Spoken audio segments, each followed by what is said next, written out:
السلام علیکم ورحمۃ اللہ وبرکاتہ۔ شیخ شکیل تفسیر القرآن کے سامعین، آپ سے ادباً گزارش کرتی ہوں کہ اس چینل کو سبسکرائب کریں، شیئر کریں اور لائک کریں۔ شیئر زیادہ سے زیادہ کریں اور کمنٹس ضرور دیں، اور اس کوشش میں اپنا حصہ ادا کریں کہ لوگ قرآن مجید کی اس تفسیر کو زیادہ سے زیادہ سنیں۔ تو آج ہم لوگ سورہ بقرہ کی 6ویں آیت سنیں گے انشاءاللہ۔ شروع کرتے ہیں۔ بسم اللہ الرحمن الرحیم۔ ان الذین کفروا سواء علیہم اانذرتهم ام لم تنذرهم لا یؤمنون۔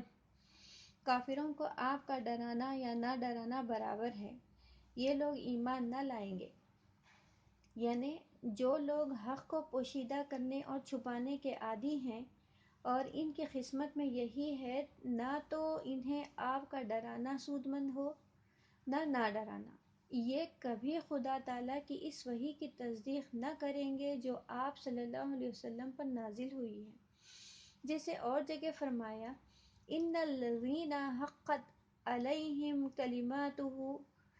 کلمات ربک لا یؤمنون۔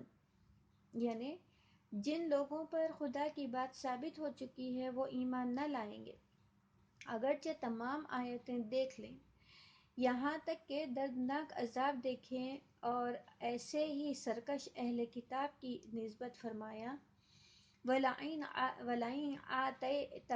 آتَيْتَ الَّذِينَ أُوتُوا الْكِتَابَ بِكُلِّ آیَاتٍ۔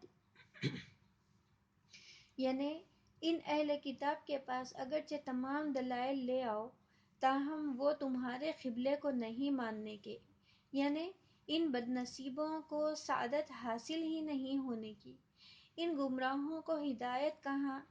تو اے نبی، ان پر افسوس نہ کر، تیرا کام صرف رسالت کا حق ادا کر دینا اور پہنچا دینا ہے۔ ماننے والے نصیب دار ہیں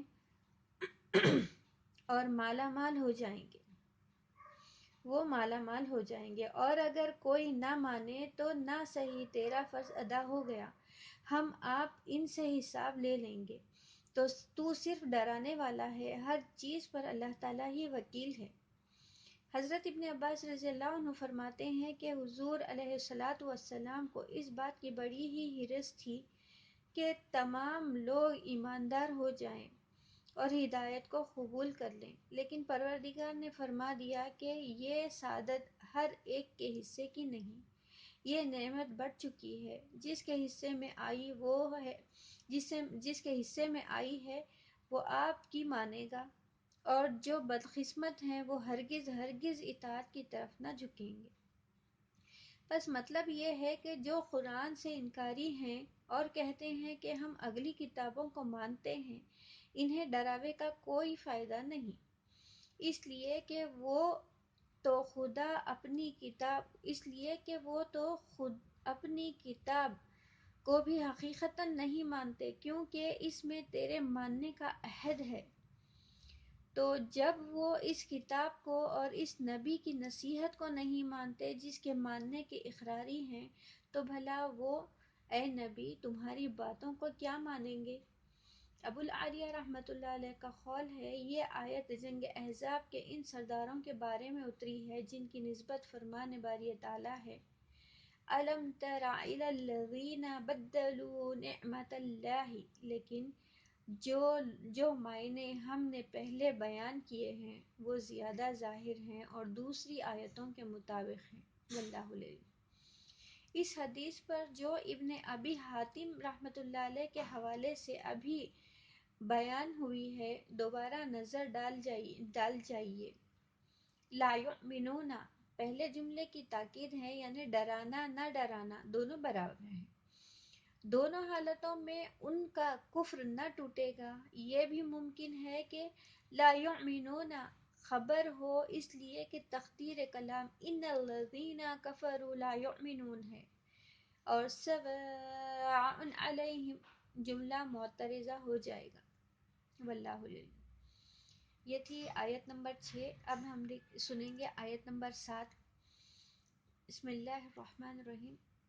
ختم اللہ علی قلوبہم وعلی سمعہم وعلی ابصارہم غشاوۃ ولہم عذاب عظیم۔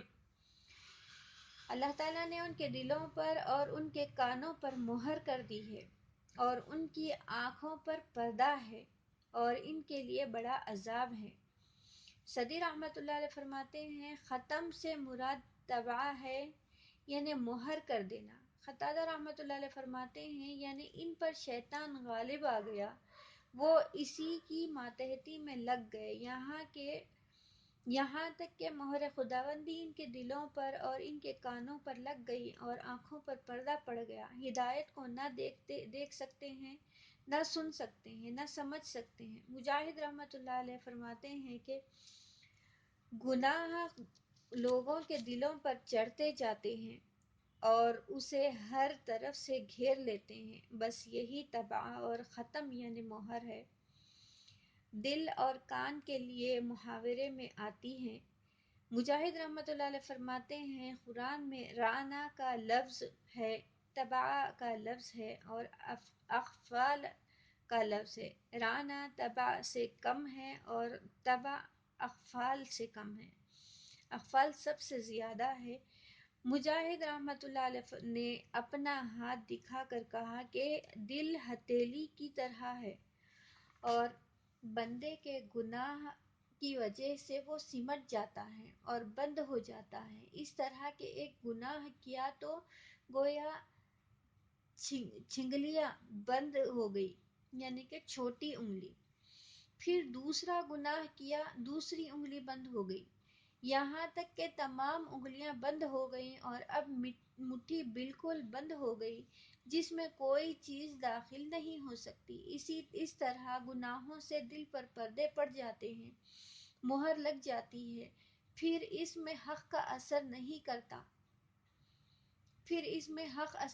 کرتا، اسے رین بھی کہتے ہیں۔ مطلب یہ ہوا کہ ان کا تکبر، ان کا حق سے منہ پھیر لینا بیان ہو رہا ہے۔ جیسے کہا جاتا ہے کہ فلاں شخص اس بات کے سننے سے بہرا بن گیا، مطلب یہ ہوتا ہے کہ تکبر اور بے پرواہی کر کے اس نے اس بات کی طرف کان نہ لگایا۔ ابن جریر رحمۃ اللہ علیہ فرماتے ہیں لیکن یہ مطلب ٹھیک نہیں ہو سکتا، اس لیے کہ یہاں تو خود خدا تعالیٰ فرماتا ہے کہ اس نے ان کے دلوں پر مہر کر دی۔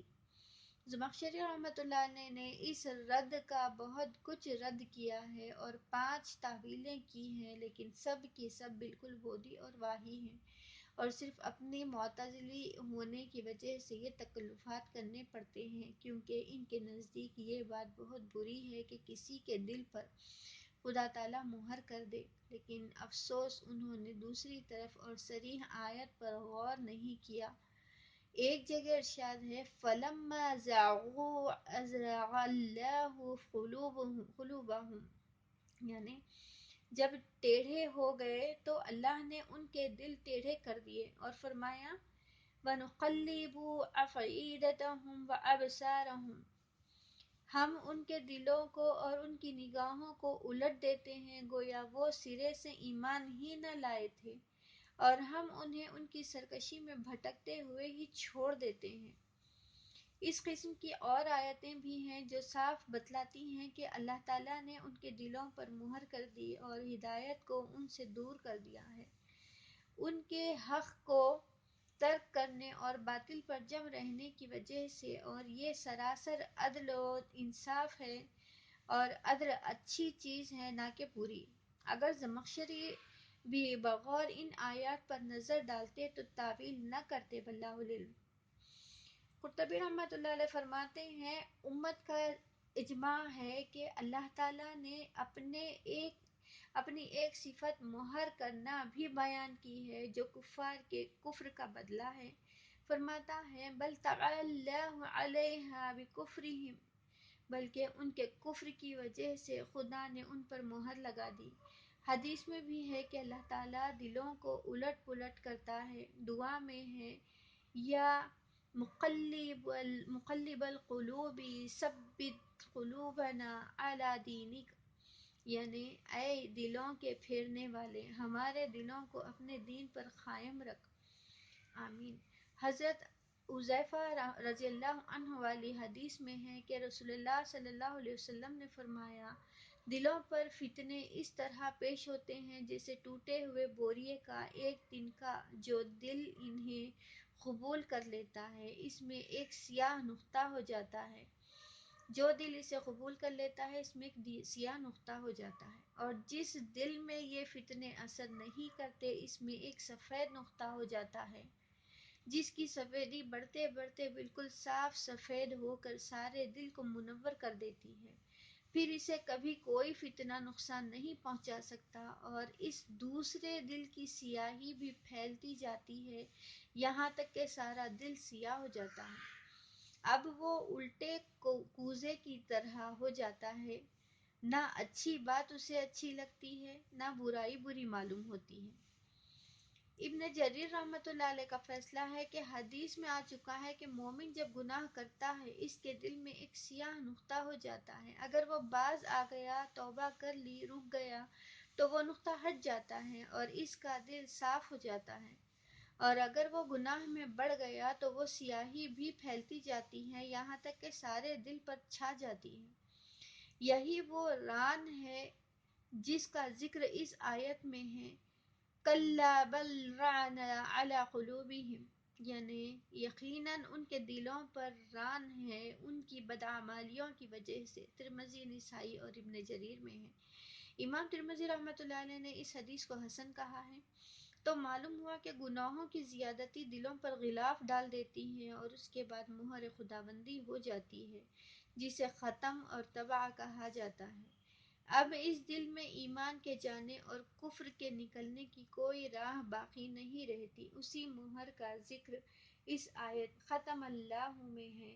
یہ نظیر ہے ہماری آنکھوں دیکھی چیزوں کی کہ کسی چیز کا منہ بند کر کے اس پر مہر لگا دیں تو جب تک وہ مہر نہ ٹوٹے گی نہ اس میں کچھ جا سکتا ہے نہ اس میں سے کوئی چیز نکل سکتی ہے۔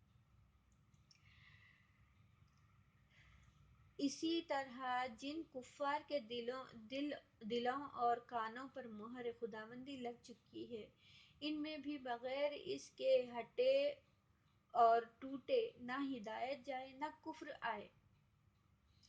سمعہم پر پورا وقف ہے اور علی ابصارہم غشاوۃ الگ پورا جملہ ہے۔ ختم اور تباہ دلوں اور کانوں پر ہوتی ہے اور غشاوت یعنی پردہ آنکھوں پر پڑتا ہے، جیسے کہ حضرت ابن عباس رضی اللہ عنہ، حضرت ابن مسعود رضی اللہ عنہ اور دوسرے صحابہ رضی اللہ عنہم سے مروی ہے۔ قرآن میں ہے فَإِن يَشَاءِ اللَّهُ يَخْتِمْ عَلَى قَلْبِكَ، اور جگہ ہے وَخَتَمَ عَلَى سَمْعِهِمْ وَقَلْبِهِ وَجَعَلَ عَلَى بَصَرِهِ غِشَاوَةً۔ ان آیتوں میں دل اور کان پر ختم کا ذکر ہے اور آنکھوں پر پردے کا۔ بعضوں نے یہاں غشاوۃ زبر کے ساتھ بھی پڑھا ہے تو ممکن ہے ان کے نزدیک فعل جعل مقدر ہو، اور ممکن ہے کہ نصب محل کی اتباع سے ہو، جیسے وحور عین میں شروع سورت کی 4 آیتوں میں مومنین کے اوصاف بیان ہوئے، پھر ان 2 آیتوں میں کفار کا حال بیان ہوا۔ اب منافقوں کا ذکر ہوتا ہے جو بظاہر ایماندار بنتے ہیں لیکن حقیقت میں کفار ہیں، چونکہ ان لوگوں کی چالاکیاں عموماً پوشیدہ رہ جایا کرتی ہیں، اس لیے ان کا بیان ذرا تفصیل سے ہوا اور بہت کچھ ان کی نشانیاں بیان کی گئیں۔ انہی کے بارے میں سورہ برات اتری اور انہی کا ذکر سورہ نور وغیرہ میں کیا گیا تاکہ ان سے پورا بچاؤ ہو اور ان مذموم خصلتوں سے مسلمان دور رہیں۔ پس فرمایا، تو یہ تھی آج ہم نے پڑھی ہے، دیکھیے سورہ بقرہ کی 6 اور 7 آیت۔ آپ لوگوں سے گزارش کرتی ہوں کہ کمنٹس ضرور ڈالیں اور زیادہ سے زیادہ لائک اور شیئر کریں۔ زیادہ سے زیادہ شیئر کرنے سے اور لوگ بھی اسے سنیں گے اور اس کا ثواب آپ کو اور مجھے سب کو ملے گا۔ اللہ تعالیٰ ہم سب کو باعمل بنائے، عمل کرنے کی توفیق عطا فرمائے، سب کو آفات سماوی اور ہر آفت سے محفوظ رکھے، اپنی حفظ و امان میں رکھے۔ اگلے سماعت کے لیے اللہ حافظ۔